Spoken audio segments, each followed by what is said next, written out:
इसके 12 साल हो चुके हैं। 12 साल पहले देश की राजधानी दिल्ली में निर्भया के साथ जो कुछ हुआ वो देश अभी तक नहीं भूल सका, बल्कि उसे भूलने भी नहीं दिया जा रहा। महिलाओं के खिलाफ बढ़ते अपराध, रेप की वारदातों में इजाफा बताता है कि सख्त कानूनों का भी खौफ इस मानसिकता को डरा पाने में पूरी तरह से नाकाम है। और यही वजह है कि निर्भया केस 12वीं बरसी पर कई सवाल हैं जो इस समाज, सिस्टम और सरकार के सामने है, जिस पर सबकी जवाबदेही बनती है। क्योंकि सवाल सिर्फ एक निर्भया का नहीं, बल्कि हर साल निर्भया की तरह काली नीयत की शिकार होती उन तमाम बच्चियों, युवतियों, महिलाओं का है जो कभी थाने तक पहुंच जाती हैं तो कभी थाने तक पहुंच भी नहीं पाती। मतलब अपनी पीड़ा तक वो दर्ज नहीं करा पाती है। इसलिए कि समाज क्या कहेगा, 4 लोग क्या कहेंगे, अपने भरोसा करेंगे या नहीं करेंगे, मुझे चरित्रहीन तो नहीं समझा जाएगा। ऐसे तमाम सवालों की उहापोह के भीतर घुटते हुए या तो वो अपनी जिंदगी खत्म कर लेना ही बेहतर समझती हैं या फिर सरेंडर कर देती हैं। जाहिर है भरोसा तो कोई नहीं दिला पा रहा, ना ही समाज, ना ही सिस्टम, ना ही सरकार, कोई। क्योंकि इतने जघन्य गुनाह में होने वाले न्याय के आंकड़े बताते हैं कि बेटियां हिम्मत क्यों हार जाती हैं। कानून में बदलाव भी किस तरह इन बेटियों की हिफाजत के लिए बेअसर है। तो इसी के साथ निर्भया कांड के बाद कानून बहुत सख्त कर दिया गया था। रेप की परिभाषा बदल दी गई थी ताकि महिलाओं के खिलाफ अपराध में कमी लाई जा सके। 2013 में कानून में संशोधन कर इसका दायरा बढ़ाया गया और इतना ही नहीं, जुवेनाइल कानून में संशोधन भी किया गया था। लेकिन इसके बाद अगर कोई 16 साल और 18 साल से कम उम्र का कोई किशोर जघन्य अपराध करता है तो उसके साथ व्यस्क की तरह बर्ताव किया जाएगा। लेकिन आंकड़े बताते हैं कि 2012 से पहले हर साल रेप के औसतन 25,000 मामले दर्ज किए जाते थे और इसके बाद ये आंकड़ा 30,000 के पार पहुंच गया। 2013 में ही 33,000 से ज्यादा मामले दर्ज होने लगे। 2016 में तो ये आंकड़ा 39,000 के करीब पहुंच गया था। और आपको बता दें कि सबसे पहले हम जो आपको सुनाएंगे वो है निर्भया की मां आशा देवी की बात। क्या कुछ वो इसको लेकर के कह रही हैं वो हम आपको सुनाते हैं। 2012 के बाद और 2024 में कुछ भी नहीं बदला है और हालात खराब हो रहे हैं। उस टाइम तो जिस तरह से सब लोगों ने एकजुट होके एक मूवमेंट बनाया कि नहीं, निर्भया को इंसाफ मिलना चाहिए, बच्चियों को सुरक्षा प्रोवाइड होना चाहिए, उनके सशक्तिकरण के लिए काम होना चाहिए, सख्त कानून बनना चाहिए, बहुत सारे वादे हुए, बहुत कुछ बदला। लेकिन अगर कुछ नहीं बदला है तो जो हमारे देश में बच्चियों के साथ क्राइम हो रहे हैं, किसी को इंसाफ नहीं मिल रहा है। और सबसे दुख की बात है कि आज भी हम 12 साल बाद उसी मुद्दे पे बात कर रहे हैं और उस निराशा के साथ बात कर रहे हैं कि आज की हालात तो ऐसे है कि कहीं दूर दूर तक ये नहीं लग रहा है कि नहीं हमें या और किसी बच्ची को या माँ बाप को इंसाफ मिलेगा। और वहीं दिल्ली सरकार ने आज इस मौके पर महिला सम्मान अदालत लगाई, जिसमें मुख्यमंत्री आतिशी और आम आदमी पार्टी के संयोजक अरविंद केजरीवाल मौजूद रहे। दोनों ने दिल्ली में महिलाओं के खिलाफ बढ़ते अपराध पर चिंता जाहिर की। क्या कुछ कहना है दोनों का वो आपको हम सुनाते हैं। आज का दिन 16 दिसंबर का दिन हमारे देश के, हमारे शहर के इतिहास में एक काला दिन है। जब दिल्ली की उस बेटी के साथ ये दर्दनाक हादसा हुआ तो हम सब सड़कों पे उतरे थे, हम सब ने संघर्ष किया था। आज 12 साल बाद भी दिल्ली में हमारी बेटियां सुरक्षित नहीं हैं। आज जब हमारी बेटी अंधेरे के बाद घर से बाहर होती हैं तो जब तक वो घर वापस नहीं आती, हम हर 10-10 मिनट पे फोन करते हैं, पूछते हैं बेटा कहां पहुंचे, कहां पहुंचे, बस में बैठ गए क्या, बस से उतर गए क्या, घर से कितनी दूरी पे हो। आज से 12 साल पहले हमारी एक छोटी बहन निर्भया के साथ बहुत ही वहशियाने तरीके के साथ बलात्कार किया गया, सामूहिक बलात्कार किया गया और फिर वो उसने दम तोड़ दिया। पूरा देश सड़कों के ऊपर आ गया था। ऐसा लगा कि आज के बाद कभी किसी महिला के साथ सड़कों पे छेड़खानी नहीं होगी। उस वक्त ऐसा लगा था कि अब महिलाओं को इस देश के अंदर न्याय मिलना चालू होगा। लेकिन आज दुख के साथ 12 साल के बाद, उस हादसे के 12 साल के बाद हम देख रहे हैं कि कम होना था दूर, महिलाओं के खिलाफ अत्याचार की घटनाएं लगातार दिन दूनी रात चौगुनी बढ़ती जा रही हैं। तो आज इसी पर 3 सवाल हम सबके सामने हैं और वो है निर्भया के 12 साल, फिर देश में वही हाल। बेटियों की हिफाजत का सवाल, इंसाफ की सुस्त चाल। हैवानों के दिल में नहीं है जान, तभी सख्त कानून बेअसर। और देखिए यही 3 सवाल हैं जो हर किसी के मन में आज भी जो है घर कर जा रहे हैं कि आखिरकार बेटियों को इंसाफ कब मिलेगा, उनको सुरक्षित कब रखे जा सकेगा। और इसी को लेकर के पूछता है इंडिया में आज हम इस चर्चा की शुरुआत करने जा रहे हैं और हमारे साथ तमाम मेहमान जो है वो जुड़ चुके हैं। यासिर जिलानी साहब है, प्रवक्ता है बीजेपी के, वो हमारे साथ जुड़ चुके हैं। एलन राव साहब है, पूर्व डीसीपी हैं दिल्ली के, वो भी हमारे साथ जुड़ चुके हैं। रेखा अग्रवाल है, वकील है सुप्रीम कोर्ट की, वो भी हमारे साथ जुड़ चुकी हैं। वहीं संजीव कौशिक साहब है, प्रवक्ता है आम आदमी पार्टी के, वो भी हमारे साथ जुड़ चुके हैं। डॉक्टर टीना करमवीर है, प्रवक्ता है कांग्रेस की, वो भी हमारे साथ जुड़ चुके हैं। और आप सभी का बहुत बहुत स्वागत है। सबसे पहले रेखा जी आपके पास, क्योंकि देखिए बहुत महत्वपूर्ण सबसे बड़ा सवाल तो हम यही कह रहे हैं कि देखिए कोर्ट में तमाम जो अब तक की अगर मैं बात करूं 12 से ये 24 यानी कि ये जो वक्त रहा, इसमें हमने बदलाव अगर देखा जाए महिलाओं के अपराधों में तो कोई कमी नहीं देखी, लेकिन कानून सख्त जरूर बने। मैं ये नहीं कहूंगी या हम में से कोई ये नहीं कहेगा कि कानून में किसी तरह की कमी है, लूपहोल्स हैं या वीक है, लेकिन उस कानून के इंप्लीमेंटेशन में दिक्कत है। मानती हैं इस बात को, क्योंकि आज भी देश का वही हाल है। आपने बिल्कुल सही कहा कि 2012 के बाद में, निर्भया कांड के बाद में 2013 में कानून के अंदर बहुत बड़े संशोधन हुए थे और कानून को और भी पुख्ता बना दिया गया था कि कोई भी, जिसको कहते हैं कि कानून की किसी लूपहोल की वजह से छूट नहीं जाए। जो रेप की परिभाषा है उसको भी बहुत बड़ा विकसित कर दिया गया था। धारा 354 के अंदर भी बहुत ज्यादा संशोधन कर दिया गया था कि कोई लड़कियों का पीछा भी करता है या घूर के देखता है या ताका झाकी करता है तो उसके ऊपर भी कानून जो है अपना शिकंजा कस सकती है। रेप का डेफिनेशन ही इतना बड़ा कर दिया गया था कि कोई भी छूट नहीं सकता था अगर कोई किसी लड़की के साथ जबरदस्ती करता है। परंतु आप इस बात को मैं भी मानती हूँ कि कानून के अंदर कमियां नहीं है, परंतु जो साथ साथ हम ये भी देखते हैं कि जो क्राइम रेट है, खास करके जो महिलाओं के साथ जो यौन शोषण हो रहा है, बलात्कार हो रहा है या छेड़छाड़ हो रही है, ये कहीं पर भी कम नहीं हुआ है। ये एक रियलिटी है, इसको हमको हकीकत को मानना पड़ेगा। ये कोई पॉलिटिकल इसके अंदर कोई वो नहीं हो सकता है कि कांग्रेस सरकार का है मामला या बीजेपी सरकार का मामला है।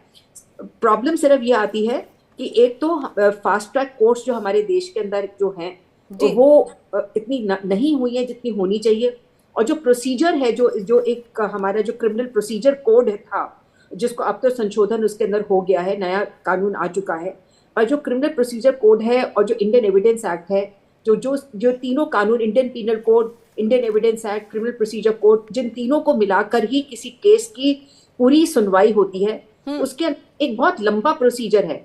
और जो प्रोसीजर की वजह से जो है लोग जो है, एक तो जो जस्टिस है, चाहे वो अक्यूज्ड आदमी हो चाहे वो विक्टिम हो, दोनों बहुत देरी से मिलती है। और जो अक्यूज्ड आदमी है उसका जो डर है वो तो कमी वो तो एकदम से खत्म हो जाता है जब वो कुछ ना कुछ टाइम के बाद में अक्यूज को जो है, जो आरोपी होता है, उसको जमानत भी मिल जाती है कोर्ट से। तो जब जमानत मिल जाती है उसके बाद में तो कोर्ट के अंदर तारीखों पे तारीखें पड़ती रहती हैं, और ये एक प्रोसीजरल लैप्स है, चाहे वो सिस्टम का लैप्स कह लीजिए कि वो ये कहिए कि कानून इटसेल्फ जो कोड है वो इतना लंबा और पेचीदा इसलिए है जिससे कोई निर्दोष व्यक्ति है वो उसको सजा ना मिल जाए। जो असल मामला यह है कि हमारा कानून इसलिए इतना लंबा प्रोसीजर करता है, इसलिए नहीं कि आरोपी छूट जाए, पर जो निर्दोष व्यक्ति है उसको सजा नहीं मिले। तो उस वजह से हम एक लंबा प्रोसीजर अडॉप्ट करते हैं, और करना भी चाहिए क्योंकि निर्दोष को सजा नहीं मिलनी चाहिए।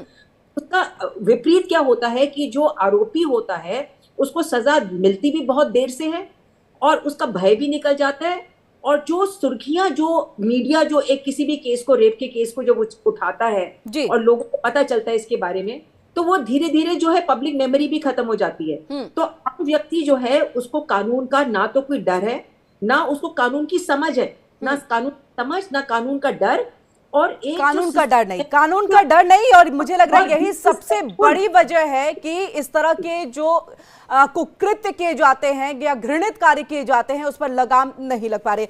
आपके पास एल एन राव साहब आएंगे, क्योंकि देखिए यहाँ पर रेखा जी ने बहुत बड़ा सवाल खड़ा किया कि कानून ऐसा बना हुआ है, जो हम जान भी रहे हैं, क्योंकि 2012 के बाद कानून में परिवर्तन कर दिया गया, उससे स्ट्रॉन्ग कर दिया गया, जिससे कोई बच नहीं पाए। लेकिन ये सिर्फ कहने के लिए है, क्योंकि आंकड़े यहां बताते हैं कि देखिए 2022 का आंकड़ा है फिलहाल जो हमारे पास है, कि इसमें तकरीबन जो है अदालतों में 2 लाख से ज्यादा केसेस आते हैं, लेकिन उसके बाद 18,000 जो मामले हैं उसी में ट्रायल पूरा हो पाता है। 5,000 मामलों में जो है वो यहां पर उनको सजा मिल पाती है या फिर वो दोषी हो पाते हैं। 12,000 से ज्यादा जो आपके आरोपी होते हैं वो छूट जाते हैं। और यही बहुत बड़ी वजह है कि इस तरह के कुकृत्य जो है लगातार दिन प्रतिदिन बढ़ते जा रहे हैं। नमस्कार किरण सिंह जी, और जैसा रेखा जी ने अभी बताया डिटेल में, I fully agree with her, और उसमें कोई शक नहीं है। जहां तक बात है कि अपराध क्यों बढ़ रहे हैं, उसकी 2-3 वजह मैं बताता हूँ। 2013 के बाद जब ये इसमें कानून में प्रावधान हुआ, वर्मा जी कमेटी के बाद उन्होंने रिकमेंडेशन दी थी, उसमें एक ऑफेंस बनाया था 163A, यानी कि महिला की शिकायत, जो रेप हो या मोलेस्टेशन हो या कोई और ऐसा अपराध महिला के साथ जो हुआ है, उसकी रिपोर्ट अगर है तो तुरंत एफआईआर दर्ज की जाएगी। अगर कोई एफआईआर दर्ज नहीं करता पुलिस ऑफिसर तो उसके खिलाफ भी क्रिमिनल केस दर्ज होगा। ये प्रावधान आ गया था नया। उसके बाद से जो केसेस पहले दर्ज नहीं हो पाते थे वो भी बाद में और वो दर्ज होने लगे हैं। और जो दर्ज होने लगे हैं उसमें अगर आप इस डेटा में जाके देखेंगे ना, उसमें ऐसे भी केसेज हैं जो कि मोटिवेटेड है, इंटरेस्टेड है, या झूठे केस भी दर्ज किए जाते हैं। ऐसा भी उस कानून का फायदा उठाते हुए ऐसे बहुत से केसेज हैं। रेखा जी मेरी बात से कहीं ना कहीं सहमत भी होंगी इसमें। लेकिन ऐसा नहीं है कि अपराध बढ़ रहे हैं तो उसमें उसका डर क्यों नहीं है, होना चाहिए। और इसमें देरी हो रही है, ट्रायल में देरी हो रही है, उससे ज़्यादा इम्पोर्टेंट है इन्वेस्टिगेशन की क्वालिटी में। मैं कहता हूँ अगर इन्वेस्टिगेशन की क्वालिटी अच्छी है, एविडेंस इन्वेस्टिगेशन स्टेज पे पुलिस ऑफिसर्स अच्छा इकट्ठे करते हैं, तो ट्रायल में केस मजबूत होता है। लेकिन वहाँ ट्रायल में भी देरी नहीं होनी चाहिए। जैसे रेखा जी ने बताया कि जब ज़्यादा डिले हो जाती है तो विटनेसेस हैं उनको विनोवर होने के चांस हो जाते हैं। दूसरा, विटनेसेस की मेमोरी फेड हो जाती है। तीसरा, जितना लंबा टाइम जाएगा उतना ज्यादा केस, कोई भी केस जितना लंबा चलेगा उसमें एक्विटल के चांस ज्यादा होंगे। आपने कई बार देखा होगा कि बहुत से केसेस सजा हुए हैं। एक तो मैंने राजस्थान का केस देखा था कि विदिन 2 मंथ्स वो इन्वेस्टिगेशन करने के बाद ट्रायल भी खत्म हो गया था और उसमें फांसी की सजा हुई थी ऐसे केस में। तो ऐसे केसेस में जहां पर इन्वेस्टिगेशन पूरी जल्दी हो जाती है और ट्रायल जल्दी हो जाता है, उसका रिजल्ट आता है कन्विक्शन में, और वो कन्विक्शन का डर रहता है। लेकिन अगर कन्विक्शन लेट आती है या कन्विक्शन नहीं हो पाती है, छूट जाते हैं, तो उसका जो असर होता है वो दूरगामी असर ये होता है अपराधियों के दिमाग में, तो कोई बात नहीं, कर दिया तो कर दिया, हम तो छूट जाएंगे। दूसरी बात, एक और भी हमारे कानून में है कि 99 बेगुना छूट जाए कोई बात नहीं, एक 99 गुनाहगार छूट जाए लेकिन एक बेगुना सजा नहीं। तो एल एन राव साहब क्या चाह रहे हैं, ये जो लाइन है कि एक निर्दोष को भी यहाँ पर सजा नहीं होनी चाहिए चाहे कितने ही दोषी क्यों ना छूट जाए, ये जो लाइन है, क्या इसमें बदलाव की जरूरत है? हाँ, इसको बदलने की जरूरत है। हमारे कानून की आत्मा बनाई गई है शुरू से, लेकिन फिर भी मैं ये समझता हूँ किसी निर्दोष को सजा क्यों हो। 99 लेकिन 99 गुनाहगार है वो भी नहीं बचने चाहिए। हमारे कानून का ढांचा इस प्रकार से हो कि गुनाहगार भी ना बचे और निर्दोष को सजा नहीं हो, इस प्रकार से होना चाहिए। ये नहीं है कि इस चक्कर में 99 आदमी जो गुनाह कर रखा है वो भी बचे, वो नहीं होना चाहिए। इसका ही फायदा उठाते हुए ये रेपिस्ट हैं जो कि ठीक है, तो इसके लिए क्या होना चाहिए, क्या लाइन होना चाहिए, वो हम आपसे जानेंगे। लेकिन उससे पहले यासिर साहब आपके पास हम आएंगे, क्योंकि देखिए 2012 के बाद लगातार एक निर्भया फंड भी बना, उसके बाद ट्रायल कोर्ट बनाने की बात की गई कि इतनी संख्या में हर राज्य में जो है वो ट्रायल कोर्ट होना चाहिए, बहुत जरूरी है। उसके बाद भी अगर देखा जाए तो ट्रायल कोर्ट की संख्या बहुत कम है। इसके साथ साथ अगर हम निर्भया फंड की बात करें तो तकरीबन अब तक के जो आंकड़े हैं उसके हिसाब से 23 और 24 के हिसाब से देखा जाए तो 70% ही सिर्फ जो है फंड का एलोकेट किया गया या वो खर्च हो पाए हैं। 30% स्टिल अभी भी खर्च नहीं हो पाए हैं, जबकि केसेस इतने ज्यादा हैं, पीड़िता इतनी ज्यादा है, उनको इतनी मदद की दरकार है, उसके बावजूद ये निर्भया वाली चीजों को लेकर के भी हम आगे क्यों नहीं बढ़ पा रहे हैं, उसमें कहां कमी रह जा रही है? नहीं यासिर साहब, आपकी आवाज नहीं आ रही है, अनम्यूट करिएगा। न्यायालय के ऊपर केस का दबाव है बहुत बड़े पैमाने पे, ये सच है।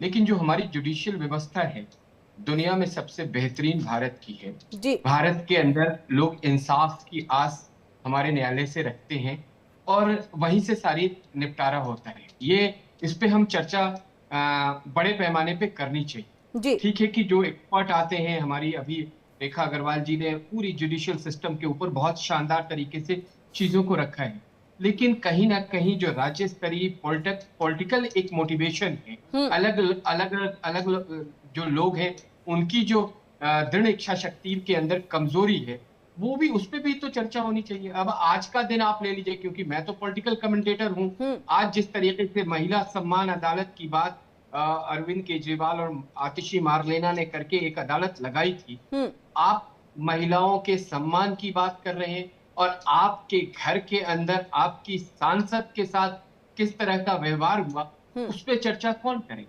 आपने किसको अपने मंच शेयर कराया?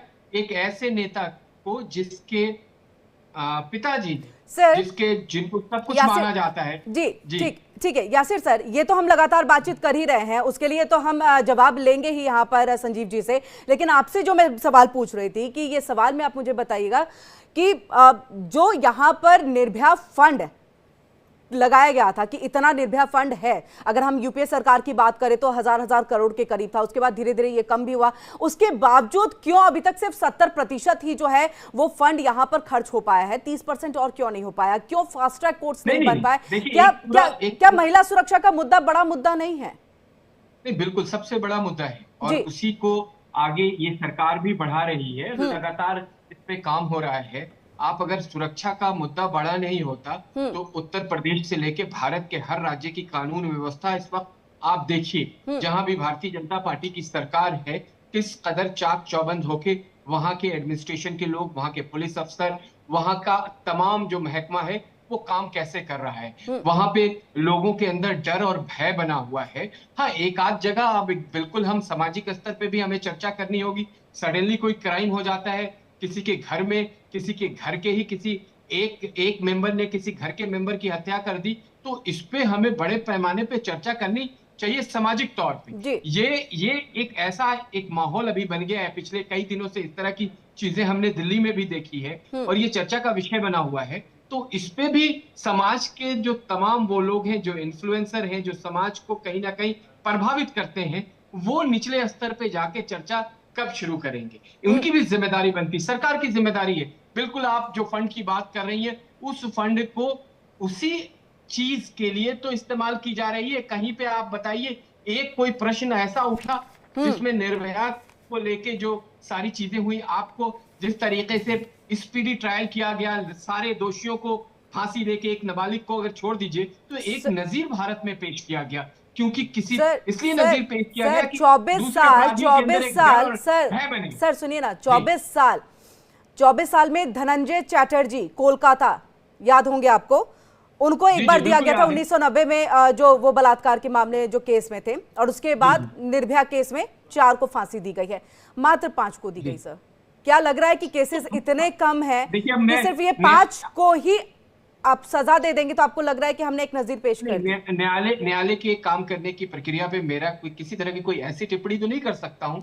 न्यायालय अपने तरीके से, आपने अभी खुद नहीं सर, लेकिन अगर कुछ कमी है, अगर कुछ कमी है तो उसमें तो चर्चा हो सकती है ना। न्यायालय पे तो टिप्पणी कोई नहीं कर सकता, लेकिन कुछ कमी है तो आपके साथ जुड़ के जो चर्चा कर रहे हैं, खुल के चर्चा कर रहे हैं। भारतीय जनता पार्टी किसी भी मुद्दे पे अपनी बात को खुल के रखती है, तो ये तो एक चर्चा का बड़ा विषय बनना चाहिए, ये तो मैं भी कह रहा हूं। लेकिन क्या उन लोगों का दायित्व और कर्तव्य नहीं बन रहा है जो सम्मान के नाम पे छलावा कर रहे हैं, लोगों को धोखा दे रहे हैं? वो समाज में जो नजीर पेश कर रही है पूरा हमारा जो जुडिशियल सिस्टम है, जो हमारे पुलिस फोर्सेस का क्या मनोबल नहीं तोड़ रहे? आप उनसे भी सवाल करना नहीं सर। तो क्या आपको नहीं लग रहा है कि दिल्ली में इस बार क्राइम बढ़ रहा है? अभी आए दिन इस तरह की घटनाएं सुनने को मिल रही है। ऐसा नहीं कहेंगे कि पुलिस की तरफ से ईगल से लेकर के अन्य जिसके पास 62 एक बार 62 एमएलए, एक बार 68 एमएलए, क्या उनका दायित्व और कर्तव्य नहीं बनता है कि अपने लेकिन पुलिस तो सामाजिक आपके स्तर हाथ पे में है ना उस सर। विधायक के अंडर जो सारी एरिया आती है ठीक उस पर नजर बना के रखे। पुलिस जरूर काम कर रही है, दिल्ली पुलिस बेहतरीन काम कर रही है, लेकिन मैंने जो अपना पहला वक्तव्य कहा कि सामाजिक स्तर पे हम क्या चर्चा नहीं कर सकते, हमें चर्चा करनी पड़ेगी। ठीक है संजीव सर, संजीव जी आपके पास हम आएंगे। देखिए सामाजिक स्तर पर चर्चा करनी पड़ेगी, यासिर जी इस बात को कह रहे हैं। उसी के साथ आज जो एक शुरुआत हुई है, जो आज हमने देखा मुख्यमंत्री आतिशी, पूर्व मुख्यमंत्री अरविंद केजरीवाल एक मंच पर थे और अखिलेश यादव भी हमें नजर आए वहां पर, और इसके साथ महिला सम्मान अदालत की शुरुआत की। ये अदालत की शुरुआत किस तहत की गई है, लगा कि किस बेस पे आपको इसकी शुरुआत करनी चाहिए, हम चाहेंगे किसका, और साथ ही यासिर साहब के सवाल का भी जवाब। किरण, यासिर भाई ने जिस तरह से शुरुआती दौर में अपना स्टेटमेंट शुरू किया है, मुझे लगा है कि शायद वो इस मुद्दे पर गंभीर हैं। जो ही उन्होंने कहा कि अदालत के ऊपर इस तरह के मामलों को निपटारा करने के लिए बहुत ज़्यादा प्रेशर है, मुझे लगा कि शायद अदालती कार्रवाई के ऊपर या अदालतों में जजों की संख्याओं के ऊपर भी बात करेंगे और आंकड़ों के साथ वो बात करेंगे। लेकिन उन मुद्दों पे वो बात करते हुए सीधे पॉलिटिक्स पे आ गए वो, और राजनीति की बातें वो करने लगे। मैं पूरे हिंदुस्तान के आंकड़े पर नहीं जाऊंगा फिलहाल में, क्योंकि हिंदुस्तान के बारे में एनसीआरबी के आंकड़े महिलाओं के जो दिखाते हैं वो बेहद भयावह है। हम दिल्ली पे ही सिमट के रखते हैं, और दिल्ली चूंकि देश की राजधानी दिल्ली है और दिल्ली की सारी व्यवस्थाएं देश के गृह मंत्री के हाथों में है। यासिर भाई ये बात कहते कहते पूरे दिल्ली के कार्यभार या पूरे दिल्ली के प्रशासनिक व्यवस्था, उनको ऐसा लगता है कि शायद आम आदमी पार्टी के हिस्से है, वो शायद भूल गए जो उसमें बात करते करते 39 अपराधों के साथ, महिलाओं के साथ 39 अपराध रोजाना हो रहे हैं हिंदुस्तान में, जो औसतन हिंदुस्तान में पूरे स्टेट में जितने होते हैं उनसे दुगुने आंकड़े दिल्ली के बारे में बता रहे हैं। बलात्कार के मामले में पूरे दिल्ली नंबर 1 पे है, पूरे हिंदुस्तान में दिल्ली नंबर 1 पे है। 41% अपराधों की बढ़ोतरी हुई है पिछले 5-7 वर्षों में। 11 अपहरण रोजाना यहाँ पे हो रहे हैं। 3 से 4 लड़कियों के साथ रोजाना दिल्ली में बलात्कार हो रहे हैं। दिल्ली में 14,000, पिछले साल 14,000 दिल्ली में महिलाओं के अपराध के जो आंकड़े दिखा रहे हैं या जो दर्ज किए गए वो मामले सामने दिखाई देते हैं। 95% महिलाएं अपने आप को यहाँ पे असुरक्षित बता रही हैं। और दिल्ली की प्रशासनिक व्यवस्था किसके हाथ में है? देश के गृह मंत्री के हाथ में। यासिर भाई भूल गए इस बात को। मैं सिर्फ ये कह रहा हूं कि दिल्ली के जनता के साथ इस तरह के दोयम दर्जे का बर्ताव क्यों है। हम तो नहीं मानते कि देश के गृह मंत्री अक्षम है, हम उन्हें सक्षम और मजबूत मानते हैं, लेकिन दिल्ली की जनता को केवल इसलिए वो सजा दे रहे हैं और इस पर अंकुश लगाने का प्रयास नहीं कर रहे हैं, क्योंकि दिल्ली की जनता ने उनको बाहर का रास्ता दिखा दिया है। 2.5 दशक से ज्यादा हो गए उनके इसी नीतियों की वजह से दिल्ली की जनता ने उनको बाहर का रास्ता दिखाया है। अभी भी यदि वो चेतते नहीं है, क्या बदल गया निर्भया कांड के बारे में? बाद में निश्चित तौर पर केंद्र की सरकार बदल गई। ये भारतीय जनता पार्टी के लोग, डंके की चोट पे कहने वाले लोग की सारी चीजें दुरुस्त कर दी जाएंगी। क्या क्या दुरुस्त किया वो लोग बताएंगे कि क्या दुरुस्त हो गया है। आज भी महिलाओं की स्थिति जस की तस बनी हुई है। आपने निर्भया की मां की वो स्टेटमेंट अभी सुना कि वो क्या कह रही है, उससे ज्यादा किसने भुगता है इस चीज को।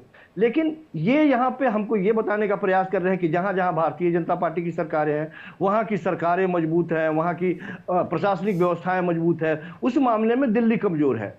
भाई साहब, दिल्ली कमजोर नहीं है, दिल्ली बेहद मजबूत है। जानबूझ के आप कमजोर करने का प्रयास कर रहे हैं। पिछले 1-2 महीनों का आंकड़े केवल निकाल करके आप दिखा दें आपको दिल्ली में, तो महिलाओं के साथ साथ दिल्ली के प्रशासनिक कमजोरी को सीधे तौर पे यदि आईना के तौर पर दिखाया जाए तो लोगों के पसीने छूट रहे हैं। दिन दहाड़े गोलियां चल रही हैं, लोगों के नाम पूछकर व्यापारियों को गोली मारी जा रही है।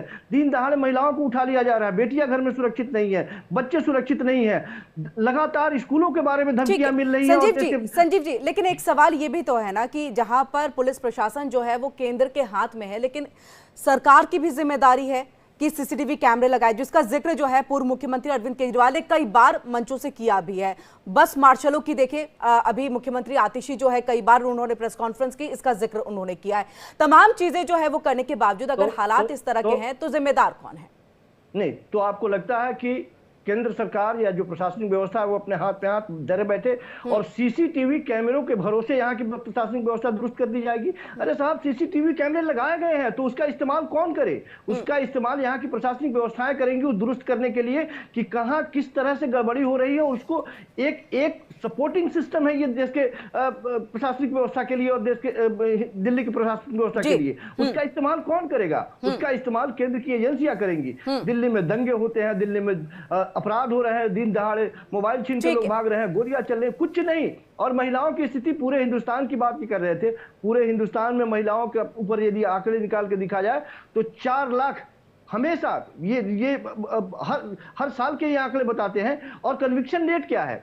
कन्विक्शन रेट पर तो हमको लग रहा था कि शुरू में जिस तरह से यासिर भाई ने बोलना शुरू किया, मुझे लग रहा था कि वो बोलेंगे। कन्विक्शन अगर मैं भारत की बात कर लूं, ओवरऑल ले लूं, तो 27 से 28% है। ठीक है डॉक्टर टीना जी, आपके पास हम आएंगे। टीना जी, अगर हम आम आदमी पार्टी से पहले देखें तो कांग्रेस की सरकार रही है, स्थितियां जस की तस है। और जब ये निर्भया का केस हुआ था उस समय भी कांग्रेस की सरकार थी, यहाँ पर शीला दीक्षित थी और यूपी की सरकार केंद्र में। उसके बाद तमाम तरह के कदम उठाए गए, सब कुछ किया गया, लेकिन आज भी स्थिति जस की तस है। जो लगातार हम सवाल यहां पर कर रहे हैं कि देश का वही हाल है, क्यों? क्या मान रही हैं आप इसके पीछे बड़ी वजह? आज 12 साल हो गए हैं और मन बहुत व्यथित है, क्योंकि 12 साल में बहुत कुछ बदला, सरकारें भी बदल गई, लेकिन हालात वो के तस है। ऐसा क्यों? क्योंकि आप देखिए कि अभी संजीव जी बहुत आंकड़ा गिनवा रहे थे, तो यही कहते थे कि दिल्ली जो है शीला दीक्षित जी के समय दिल्ली रेप कैपिटल बन गया है। ये धरना देते थे शीला दीक्षित जी के आवाज पर, तो आज ये आवाज पर क्यों नहीं धरना दे रही? क्यों ये गृह मंत्री के यहाँ आप धरना नहीं दे रहे? सवाल यहाँ पर ये तो बस कहते हैं बेचारगी की मूर्त केजरीवाल जी रोना रोने आ जाते हैं। अरे साहब, आप तो है ना सत्ता में, आप तो सत्ता में बैठे थे। टीना जी, आप ये चाह रही हैं कि अभी भी धरने से ही काम चलाया जाए? जी मेरी अभी भी धरने से ही काम चलाया जाए? अब लग रहा है कि जिस तरह से आंकड़े बढ़े हुए हैं महिलाओं के प्रति अपराध को लेकर के, धरने से काम चलेगा? अब तो हम सोच रहे हैं कि कैंडल मार्च आखिर निकाला क्यों जाता है, इसके अलावा दूसरे उपाय करने चाहिए। जी, इसीलिए हम इनको लानत भेज रहे हैं ना कि भाई आप तो सत्ता में हैं, तब भी आपको तो धरना देने का बहुत शौक है ना। इनको तो धरना देने का और प्रेस कॉन्फ्रेंस करने का इनको तो बहुत शौक है, तो वो अपना शौक पूरा करिए। और दूसरी बात, बीजेपी तो महिला सुरक्षा पर बोलती हुई बहुत ही वाहियात नजर आती है, क्योंकि यही वो लोग हैं देश के प्रधानमंत्री जो प्रज्वल रेवन्ना के लिए हाथ मजबूत के लिए वोट मांग रहे थे, और ये वही लोग हैं जो ब्रजभूषण को बचा रहे थे, ये वही लोग हैं जो कुलदीप सेंगर के साथ खड़े थे, ये वही लोग हैं जो लगातार, आपने देखा होगा बिल्किस बानो के अपराधियों को किस तरीके का साथ मलाई पहना रहे थे। तो इन लोगों पर महिला सुरक्षा पर बोलते हुए बहुत ही दोगले नजर आते हैं। डॉक्टर टीना, आरजीकर वाले मैटर पे भी अगर आप कुछ बोल दें, क्योंकि टीएमसी भले ही वहां पर आपकी सरकार नहीं है, लेकिन टीएमसी कहीं ना कहीं सहयोगी दल के तौर पे इंडी गठबंधन में। 2014 से पहले निर्भया कांड से पहले आप देखिए कि जितनी डिबेट उठाकर देख लीजिए, मीडिया सवाल पूछता था तो ये नहीं कहता था कि राजस्थान में क्या हुआ, बंगाल में क्या हुआ, बट अबाउटरी नहीं करते थे, वहां सवाल पूछे जाते थे और हम सवालों के जवाब देते थे कि क्यों हमारी सरकार के समय ऐसा हुआ और हमारी सरकार चली गई इसी निर्भया केस के बाद। लेकिन आप देखिए कि निर्भया की मां के साथ कौन खड़ा हुआ? राहुल जी खड़े हुए। उन्होंने खुद बताया कि उनके भाई को पायलट बनाने का काम राहुल जी ने किया। लेकिन आज देश के प्रधानमंत्री जब मणिपुर के अंदर नग्न करके महिला को घुमाया जाता है तो मात्र 36 सेकंड प्रधानमंत्री बोलते हैं। वहीं पर प्रधानमंत्री मनमोहन सिंह अब राष्ट्र के नाम संदेश देते हैं और ये कहते हैं कि मेरी 3 बेटियां हैं और मैं इस दर्द को महसूस कर सकता हूं। क्या देश के प्रधानमंत्री 36 सेकंड में अपना जिम्मेदारी से भाग सकते हैं? नहीं। इन दोनों बीजेपी और आम आदमी पार्टी की वजह से दिल्ली की ये हालात है, पूरे देश की हालात इसलिए है महिला सुरक्षित, क्योंकि ये नारा तो देते हैं बेटी बचाओ बेटी पढ़ाओ, लेकिन ये अपने ही नेताओं से ये कहना भूल जाते हैं मेरे अपने नेताओं से बेटियों को सुरक्षित रखो, क्योंकि भारतीय जनता पार्टी के नेता इन्वॉल्व होते हैं। IIT BHU की कैसे भूलते हैं हम? इनके अपने नेता होते हैं, इनके अपने नेता पाए जाते हैं। और लगातार इस देश में अगर आज महिलाएं असुरक्षित है तो भारतीय जनता पार्टी की वजह से, क्योंकि ये तो संरक्षण देते हैं। ये उन लोगों को डॉक्टर टीना, स्टिल आपने आरजीकर पे कुछ नहीं बोला। सबसे बड़ी शर्म डॉक्टर टीना, आरजीकर पे स्टिल आपने अभी तक कुछ नहीं बोला, कोई डर है क्या? इस तरीके की घटनाएं होती है और निंदनीय है, चाहे वो घटना वेस्ट बंगाल में हो, चाहे वो हमारी सरकार हो यहाँ पर हो, लेकिन इनको भी अपनी जिम्मेदारी से भागना नहीं है, इनको अपनी जिम्मेदारी स्वीकार करनी है। ठीक है, यासिर साहब आप कुछ बोलना चाह रहे थे, अपनी बात को रखिए, फिर मैं रेखा जी के पास जाऊंगी। देश के अंदर ठीक है। देखिए मुझे जो कांग्रेस की प्रवक्ता हैं डॉक्टर टीना करमवीर, उन्होंने अजीब मतलब मुझे समझ में नहीं आया वाहियात लफ्ज का इस्तेमाल किया है। मेरे पास एक लंबी फहरिस्त है, अभिषेक मनु सिंघवी से लेके बड़े बड़े नाम है उसमें जिन्होंने महिला के साथ किस तरह का सम्मान किया, ये भारत जानता है, लेकिन हमारे संस्कार ये अलाउ नहीं करते कि इंडिविजुअल किसी पे अटैक किया जाए। आज हम बड़े लार्जर पर्सपेक्टिव पे हम चर्चा कर रहे हैं निर्भया को लेके, लेकिन इन्हें ये कांग्रेस क्या है कि कभी भी समाज के जो मेन मुद्दे होते हैं उससे भटकने की कोशिश करती है, भटकाने की कोशिश करती है। इसलिए ये कहीं भी आज अपनी वजूद की लड़ाई लड़ रहे हैं। दिल्ली में ये ना तो 3 में है ना 13 में, लेकिन बड़ी बड़ी बातें कर रहे हैं। एक इनका जो वोट परसेंटेज है वो माइनस में चला गया, उसकी फिक्र नहीं है। लेकिन ये महिला अदालत लगाने वाले लोग जो है उनके साथ खड़े अभी लोकसभा में आप देखिए इस तरह से ये करेंगी तो कैसे मैं इनको बोलने दूंगा। मेरी बात सुन रही है, 3 अगर भी चिल्ला रही है सिर्फ, लेकिन फैक्ट पे बात नहीं करेंगी। इनके कांग्रेस के साथ समस्या यही है कि कांग्रेस सिर्फ हैकर करके डिबेट को डाइवर्ट करने की कोशिश कर रही है, ऐसा होगा नहीं। सच्चाई इनको बताना पड़ेगा कहाँ है यार। आप तो वही लोग हैं ना जो अभी 2 महीने 3 महीने पहले जनरल इलेक्शन में आम आदमी पार्टी के साथ गलबैया कर रहे थे। इंडी गठबंधन के आप हिस्से हैं, लेकिन अभी आपको लग रहा है कि पता नहीं दिल्ली में कौन सा आपको तीर हाथ में लग गया तो आप बहुत बड़ा कोई बदलाव कर देंगे। आप महिला सम्मान की बात करेंगे, महिलाओं के साथ जिस तरीके से आपके यहाँ व्यवहार हुआ है, आपके खुद के कार्यकर्ताओं ने आपको इसलिए आपका साथ छोड़ दिया कि आप उनको इंसाफ नहीं दे सके। आपके कई सारे ऐसे प्रवक्ता और ऐसी नेता रही है, नेत्री रही है, जिन्होंने इसलिए साथ छोड़ दिया कि आप उनको सही सम्मान नहीं दे पाए। कांग्रेस की तो पहचान ही इस तरह की बनी हुई है, लेकिन ये डिबेट का हिस्सा नहीं हो सकता है। ठीक है, देखिए आज हम बहुत ही महत्वपूर्ण टॉपिक पे बात कर रहे हैं। मुझे लग रहा है उससे डिरेल होना या उससे डिस्ट्रैक्ट होना उससे कोई मतलब नहीं बनेगा। आज बहुत महत्वपूर्ण टॉपिक पे बात हो रही है, क्योंकि वो दर्द एक माँ के साथ साथ हम सारी महिलाएं जो है वो समझ सकते हैं, और इसके साथ साथ जो पुरुष है उनको भी इन बातों को समझना होगा कि देखिए किस तरह से। जी मेरा सवाल तो सिर्फ आम आदमी पार्टी के जो प्रवक्ता कौशिक जी बात कर रहे थे, मैं तो उनसे ही सवाल कर रहा हूँ। आप महिला सम्मान की बात करते हैं, आपकी सांसद के साथ मुख्यमंत्री के घर में जो व्यवहार हुआ है वो व्यवहार कोई सभ्य समाज के लिए किस तरीके से देखते हैं, ये नहीं बोलेंगे। महिलाओं के सम्मान पे बात कर लीजिए यासिर भाई, या तो आप महिलाओं के सम्मान पे बात कर लीजिए, नहीं तो ये तय कर लीजिए कि किसको कितना वोटों का परसेंटेज दिल्ली में मिलने वाला है, कौन किस जगह पे खड़ा है। देखिए आप बात कर रहे हैं, दिल्ली में भारतीय जनता पार्टी सरकार बना रही है, ये ख्वाब छोड़ दीजिए। आप बार बार काट की आंधी चढ़ेगी नहीं कौशिक जी। और एक चीज आप समझ लें, दिल्ली की जनता आपसे सवाल कर रही है, जो यहाँ पे मौतें हुई हैं, जो बिना तालाब के बिना बारिश के अंदर 50 मौतें हुई है, सवाल कर रही है, सवाल कर रही है, जो आप चिकित्सा और नैतिकता के आधार पे दिल्ली को पहले बनाने आए थे। बेटियां सुरक्षित कैसे है दिल्ली में? बेटियों को कार के पीछे घसीट करके 8 किलोमीटर मार डाला जाता है, आपको पता ही नहीं रहता है। आप जब सीसीटीवी फुटेज निकाले जाते हैं तो पता चलता है कि स्थिति क्या है। तो कहाँ है दिल्ली की प्रशासनिक व्यवस्था? नहीं संभल रहा है, दे दीजिए ना आम आदमी पार्टी को, आम आदमी पार्टी को दे दीजिए दिल्ली की प्रशासनिक व्यवस्था, उसके बाद में आप शिकायत करेंगे तो वोट देंगे नहीं। जो अधिकारी वोट देंगी हमें उनको सब कुछ पलट देंगे जाकर के आप संसद में। अरे कितना बदगुमानी करेंगे दिल्ली की जनता के साथ। दिल्ली की जनता आपके इस तरह के दोहरे रवैये को देख रही है और वो समझ रही है कि करना क्या चाहते हैं। आपके अस्पताल 34 से 35 खस्ता हाल है दिल्ली में, आपने तो आप बोल दीजिए, अभी ही बोल दीजिए, बंद कर देंगे दिल्ली के सारे मोहल्ला क्लिनिक बंद कर देंगे, बिजली देना बंद कर देंगे, मुफ्त में पानी बंद कर देंगे। डंके की चोट पे ये बात कहिए। आपको आम आदमी पार्टी के योजनाओं से परेशानी है, आपको यदि आम आदमी पार्टी के योजनाओं से परेशानी है या भाई आम आदमी पार्टी हम बंद कर देंगे। इस बात का ध्यान रखिएगा। यासिर भाई आम आदमी पार्टी के योजनाओं से यदि आप परेशानी है तो चर्चा को आपको याद करना पड़ेगा जब उन्होंने कहा था लड़कों से गलती हो जाती है। ये दिल्ली की जनता सवाल करेगी और आज हम उसके खिलाफ आंदोलन भी अभी कर रहे हैं। सड़कों पे हमारी महिलाएं उतर रही हैं और पूछ रही है। ठीक है रेखा जी, ठीक है यासिर साहब, देखिए यासिर साहब आपने भी जो बात सबसे पहले लाइन कही थी उस पर हम रेखा जी से बात कर लेते हैं, क्योंकि देखिए आपने कहा था अदालतों पर केसेस का जो प्रेशर है वो बहुत ज्यादा है, तो इसको लेकर के क्या है। देखिए आप ही लोगों के सवाल जो है रेखा जी से, क्योंकि एक्सपर्ट्स बैठे हुए हैं, वकील हैं। रेखा जी, क्योंकि हम देख रहे हैं लगातार तारीख पे तारीख मिलना, लगातार जो वक्त है वो खिंच चले जाना, क्योंकि अगर देखिए 2012 उसके बाद कई सालों के बाद जो है निर्भया को इंसाफ मिल पाया। अगर धनंजय चटर्जी की भी अगर हम बात कर ले 1990, उसके कई सालों के बाद जो है उसको सजा मिल पाई। ऐसे जो है लंबे मामले खिंचते। आरजीकर अभी रिसेंटली अगर हम यहां पर देख ले, आरजीकर वाला मैटर जो स्टिल अभी भी जो है वो केस चल रहा है, जबकि सुप्रीम कोर्ट की तरफ से वहां पर संज्ञान लिया गया, भले उसके लिए लेटर लिखा गया लेकिन स्वतः संज्ञान के तौर पर देख रहे हैं। और इसके साथ देखें तो आज भी जो आरोपी है वो बेल पर है। ऐसे में क्या होना चाहिए, क्योंकि वक्त लंबा खिंचता है। आपने खुद भी कहा कि देखिए दिमाग से सारी चीजें जो है वो धीरे धीरे धूमिल होती चली जाती हैं, तो क्या होना चाहिए? तुरंत फास्ट ट्रैक कोर्ट बनाया गया, असर नहीं दिख रहा है। देखिए मैं तो इसमें यही कहूंगी कि प्रोसीजरल जो कमियां हैं हमारे कानून के अंदर उसको कम करना पड़ेगा।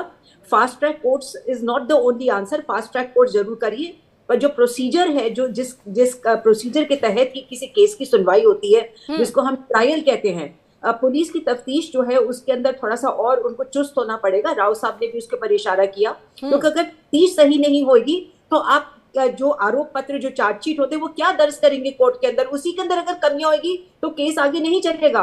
जो प्रोसिक्यूशन है उस केस को आगे उसको साबित नहीं कर पाएंगी। तो एक बात देखिए, ये कहना बहुत आसान है कि बलात्कार हुआ, पर बलात्कार किसने किया और क्या वो वाकई के अंदर दोषी है?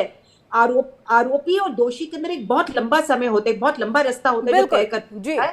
तो आप आरजीकर केस के अंदर की अगर आप बात करें, आज हम कह रहे हैं कि आरजीकर के अंदर फलाना व्यक्ति जो है वो दोषी है, परंतु समय बताएगा कि वाकई में वो दोषी है कि नहीं, या जो प्रोसिक्यूशन है वो उस आरोप को साबित कर पाती है कि नहीं कर पाती। तो जब तक हम अपने प्रोसीजर को और जो है उसको टाइट नहीं करेंगे, जिसको कहते हैं कि वाटर टाइट नहीं करेंगे, उसके अंदर एक जो है एक इस बात को ध्यान रखना पड़ेगा, जैसे राव साहब ने भी कहा कि 99 आरोपी छूट जाए, दोषी व्यक्ति छूट जाए, पर एक निर्दोष व्यक्ति को हम फिर भी सजा नहीं दे सकते। ये हमारे संविधान की खूबी है। हम एक तालिबानी देश नहीं, अपने पड़ोसी देश की तरह कि किसी को भी देखा तो अरे किसी ने कहा कि इसने बलात्कार किया तो उसके आंखें फोड़ दी या उसके हाथ काट दिए, उसको सिर अलग कर दिया या उसको पत्थर मार मार के उसको मार डाला।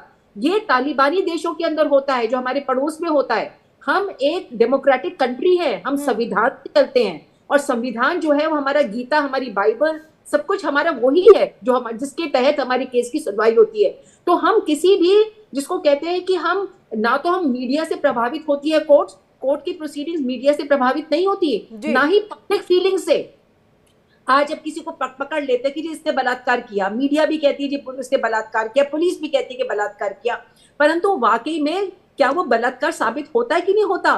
तो एक व्यक्ति की जान उतनी की उतनी कीमती है, चाहे वो प्रोसिक्यूटर हो, चाहे वो बिल्कुल रेखा जी, आप कोर्ट और कानून के हिसाब से आप एकदम सही बात कह रही हैं, लेकिन उस लड़की का क्या जो उस कुकृत्य से गुजरती है, जो जिंदगी भर के लिए उसके लिए कहीं ना कहीं एक ऐसा जख्म है जो भर नहीं पा सकता? क्या नहीं लग रहा है? क्योंकि देखिए, हम कनाडा की बात कर ले, हम अन्य देशों की भी बात कर ले, वहां का जो कन्विक्शन रेट है वो कहीं ज्यादा अधिक है। हम 27 से 28% पे है, वो 60 से 40% के करीब में है। ऐसा क्यों हम वहां तक नहीं पहुंच पा रहे? क्यों हम सजा नहीं दिला पा रहे हैं? सजा इसलिए नहीं दिला पा रहे क्योंकि हमारे कानून में तो कमी कहीं भी नहीं है। बहुत सारी फैक्टर्स होते हैं, जैसे कहा कि जो डिले होता है ना, जैसे कहते हैं कि justice delayed is justice denied. हमारे कानून की पढ़ाई के अंदर हम इस बात को पढ़ते हैं, परंतु जस्टिस जो है वो सिर्फ प्रोसिक्यूट्रिक्स के लिए नहीं होती, शिकायतकर्ता के लिए नहीं होती। इस बात को हमें समझना पड़ेगा। हमें जो न्याय देना है, अगर जो शिकायतकर्ता, जो पीड़िता है, उसको न्याय देते देते क्या हम किसी निर्दोष व्यक्ति को सजा तो नहीं दे देंगे? हमें कोई मिसाल नहीं दिखाने कि भाई हमने फलाने को सजा दे दी, पर वो क्या वो वाकई के अंदर दोषी था, इस बात का भी ध्यान रखना है, क्योंकि उस व्यक्ति के भी पूरे के पूरे अधिकार है। हाल ही मैंने अभी पढ़ा था कुछ महीने पहले कि बम्बई के अंदर एक व्यक्ति को बलात्कार के केस के अंदर 40 साल के बाद में निर्दोष साबित किया गया। 40 इयर्स, 40 साल तो पूरी जिंदगी होती है। हो सकता है कि आज व्यक्ति जो 60-70 साल का हो चुका होगा, अपनी 20-25 साल का होगा तब उसने इस तरह का काम करा होगा, तो 40 साल के बाद में भी वो व्यक्ति जो है वो निर्दोष साबित हुआ। ये हाल ही की बॉम्बे की न्यूज है, कोर्ट की न्यूज है। तो हमको किसी देश के साथ कंपैरिजन नहीं कर सकते थे। कनाडा का ये रेट है, कनाडा की आप कंट्री का साइज देखिए, इंडिया की कंट्री का भी साइज देखिए। यहाँ पे हम एक सब कॉन्टिनेंट है, हम एक सिर्फ एक ठीक है। एलन राव साहब, क्या यहाँ पर कंट्री का साइज, जो बात अभी रेखा जी भी कह रही है कि पॉपुलेशन खास तौर से इंपॉर्टेंट है यहाँ पर, तो क्या एक पॉपुलेशन बहुत ज्यादा होना हमारे कानून में कमी को दर्शा सकता है, या बता सकता है कि देखिए पॉपुलेशन बहुत ज्यादा है इसलिए हम कानून इतने सख्त नहीं बना सकते, या सख्त बना ली तो इम्प्लीमेंटेशन नहीं हो सकता, और इम्प्लीमेंटेशन हुआ तो अगर सबूतों की थोड़ी सी भी कमी रहेगी तो गुनहगार जो है वो छूट जाएगा? देखिए, कानून हमारे देश में कानून में कोई कमी नहीं है और कानून सख्त भी है। कंपैरिजन हमारे और कनाडा जैसे देशों की बात कर रहे हैं, अमेरिका की बात कर रहे हैं, नहीं, इम्प्लीमेंटेशन की बात कर रही हूँ सर मैं। जी, यस, मैं ये बताना चाह रहा हूँ कि वहाँ की जो पब्लिक की मेंटेलिटी है उसको हमारे यहाँ की मेंटेलिटी, हमारे यहाँ पॉपुलेशन ज्यादा है, इसमें कोई डाउट नहीं है, तो उसका असर ना केवल हमारे न्याय प्रणाली पे पड़ रहा है बल्कि असर दूसरी चीजों पे पड़ रहा है। और मैं एक चीज और बताना चाह रहा हूँ कि ये रेप जैसी घटनाएं हैं, वुमेन के साथ में अत्याचार है, ये सारा का सारा कोई पॉलिटिकल पार्टी नहीं चाहती कि उनके राज्य में हो या उनके प्रशासन में हो, कोई नहीं चाहते हैं, लेकिन हाँ इसको यूज करके अपने वोट के लिए जरूर करके जैसे इस प्रकार से लड़ाई कर रहे थे वो जरूर होता है। कोई पार्टी नहीं चाहती कि उनकी बदनामी हो और समाज भी नहीं चाहता, हमारे देश में हमारे इसमें समाज भी ये नहीं चाहता है कि हमारी ऐसी पे बदनामी हो। दूसरी बात जहां तक है कि हमारे जस्टिस सिस्टम की बात है, हमारे जजेस का भी बड़ा फेयर इन्वेस्टिगेशन फेयर ट्रायल होता है, इसमें कोई शक नहीं है। इन्वेस्टिगेशन की क्वालिटी को भी बढ़ाना चाहिए। इन्वेस्टिगेशन के जो हमारे अभी जो BNSS आया है उसमें भी कुछ सुधार हुआ है। FSL की जो टीम्स है उसका जाना और उसके बाद साइंटिफिक एविडेंस को ज्यादा इंपॉर्टेंस देना और जो इलेक्ट्रॉनिक एविडेंस है उसको इंपॉर्टेंस देना, ये सब चीजें जब अभी चालू होकर जब ट्रायल में जाएंगी, मैं समझता हूँ कि इसका कन्विक्शन रेट अभी डेफिनेटली बढ़ेगा, इससे कम नहीं होगा। और ये कन्विक्शन रेट जब भी बढ़ेगा और ट्रायल जल्दी शुरू होगा, और इसमें जो नए कानून में ये भी बात आई है कि जल्दी ट्रायल करें, ज्यादा डेट्स ना दी जाए, अननेसेसरी डिले ना किया जाए, ये भी प्रावधान है। तो इन सब चीजों का मैं समझता हूँ कंबाइंड एफर्ट होगा और इससे कन्विक्शन रेट अगर बढ़ा तो क्राइम में कमी आने की यानी कि नए कानून से कहीं ना कहीं कुछ बेहतरी जो है वो निकल करके सामने आएगी। यासिर साहब, नए कानून जिसको लेकर के अभी कुछ वक्त पहले चंडीगढ़ भी गए थे प्रधानमंत्री नरेंद्र मोदी और गृह मंत्री अमित शाह, और BNS को लेकर के तमाम चर्चाएं चल रही है कि देखिए अब कन्वेंशन रेट जो है उसमें भी बढ़ोतरी हो सकती है, तो ऐसा नहीं लग रहा है कि उसको और बेहतरी करने के लिए, इसमें तो हुआ ही है क्योंकि देखिए कानून बनेगा तो केंद्र सरकार की तरफ से बने, उसमें और बेहतरी करने के लिए जल्द न्याय मिल सके। जो केस आप कह रहे हैं अदालतों के ऊपर में बहुत ज्यादा है, प्रेशर बहुत ज्यादा है, CJI की तरफ से भी जो है मंच से कई बार इस बात को रखा गया था, तो इन सबको बेहतर करने के लिए क्या कोई एक लाइन नहीं होना चाहिए, क्या एक और कोई रास्ता तैयार नहीं करना चाहिए, क्या वे आउट नहीं होना चाहिए? क्योंकि सब पे देखिए आप पे ही नजर आएगी, केंद्र सरकार पे नजर रहेगी। देखिए किरण जी, दोनों एक्सपर्ट जो बैठे हुए हैं, रेखा अग्रवाल जी और LN राव जी, उन्होंने जो पूरी जुडिशियल व्यवस्था है उस पर बड़ी विस्तार से चर्चा करी है। हम कोई नया सिस्टम नहीं ला सकते। जुडिशियल एक ऐसा सिस्टम है, जो प्रोसीजर है, जिस ट्रायल की बात रेखा अग्रवाल जी ने करी है उसको सामने आपको फेस करना ही पड़ेगा अगर आप जुडिशियल सिस्टम में इंसाफ चाहती हैं। तो वो एक पूरा का पूरा प्रोसेस है। हाँ, तेजी कैसे आएगी उसके लिए जो एक गाइडलाइंस आ रही है, जो BNS आया है, उसमें बहुत सारी चीजें अभी उन्होंने LN राव साहब ने भी आपको सारे एविडेंस के तौर पे जो नई चीजें इंक्लूड की गई हैं उस पर चर्चा हुई है और उसी के आधार पे हम केस का फाइनल जजमेंट करते हैं। उसमें कोशिश ये करेगी सरकार, जो मॉनिटरिंग जहां भी जिन लोगों के हाथों में है वो कोशिश करें कि इसमें थोड़ी सी और स्पीड बढ़ाया जाए इसका, और एक तरीके से जो लोगों की आस रहती है उसमें जल्दी फैसला। ठीक है यासिर साहब, चलिए एक चीज, क्योंकि हम फास्ट ट्रैक कोर्ट की भी बात कर रहे हैं, कहीं ना कहीं केस के ऊपर में जो अदालतों के ऊपर में केस का प्रेशर है, फास्ट ट्रैक कोर्ट के जरिए हमने सोचा था कि स्थानांतरित होगा और ये एक बहुत बड़ी वजह थी। दिल्ली में देखिए 63 के करीब जो है वो बनाए गए थे, अभी सिर्फ उसमें काम 26 हो रहे हैं। हरियाणा में 48 है, उसमें तकरीबन जो है 6 जो है वो काम कर रहे हैं। हिमाचल की बात कर लूँ 13 है, जिसमें से सिर्फ 3 जो है वो काम कर रहे हैं। बिहार की मैं बात करूँ 147, लेकिन उसमें एक भी जो है ट्रायल कोर्ट काम नहीं कर रहा है, यानी वहां पर इस तरह के कोई केसेस नहीं है। इस आंकड़ों पे आप क्या कहेंगे? नहीं, इसमें हम सिर्फ अपील कर सकते हैं, अपनी बात को रख सकते हैं। मीडिया के माध्यम से एक्सपर्ट अपनी बात लगातार करते रहते हैं कि जहां जहां चीजें जो बंद पड़ी वो खुलनी चाहिए, सामने आनी चाहिए, उनको भी काम करना चाहिए। सारी व्यवस्था जो है वो तो बनानी पड़ेगी, एक नए तरीके से सिस्टम को चालू करने की। सर क्योंकि देखिए स्थिति जो है, आंकड़े देख रहे हैं आप, डराने वाले हैं। जुडिशियल ऐसी व्यवस्था है, आपको किरण जी बताऊं, ऐसी व्यवस्था है जिसमें कोई बहुत ज्यादा मैं इमोशनल होकर कोई टिप्पणी कर दूं, ये पॉसिबल नहीं है। वो एक अपना सिस्टम है, उस सिस्टम के आधार पे ही चलती रहेगी। हाँ, बहुत सारे बदलाव आए हैं, बहुत सारे केसेस के अंदर तेजी दिखी है, बहुत जल्दी लोगों के ट्रायल भी अब किए जाते हैं और फैसला भी सामने आता है, जिसमें निर्भया कांड एक बहुत बड़ा नजीर सामने आपके पेश। संजीव जी भी लगातार अपनी बात को यासिर सर कंप्लीट करिए। नहीं यासिर भाई बताएं कि केंद्र में इनकी सरकार है, सरकार क्या कर रही है, इसके लिए कदम क्या उठा रही है, चाहे वो जुडिशरी की बात तब या सामाजिक तौर पर क्या कदम उठा रही है। प्रशासनिक कर रही है, केंद्र सरकार कर रही है। आपकी जो सरकार दिल्ली की और पंजाब की वो नहीं कर रही है। ना दिल्ली के पास तरह की कोई जनता चाहती है कि केंद्र ना पंजाब के पास। ये आप कंपैरिजन मत करिए, ये गंभीर मुद्दे की गंभीरता को समझने की कोशिश करिए। आप किसी तरह के सवाल का देश की जनता जिस उम्मीद से आपको बैठाई है उस उम्मीद कोई ऐसा बदलाव नहीं होने जा रहा है, क्योंकि आपने जो चीज कही है आपने उसके उल्टा करा है। पंजाब में हालात आप देख लें किस तरीके से भगवंत मान की सरकार आई है, वहाँ क्या हालात है लॉ एंड ऑर्डर के। डेली वहाँ पे जिस तरीके से क्राइम रेट बढ़ा है उसको चर्चा आप नहीं करते हैं। दिल्ली में आप सिर्फ एक टारगेट करने की कोशिश करते हैं।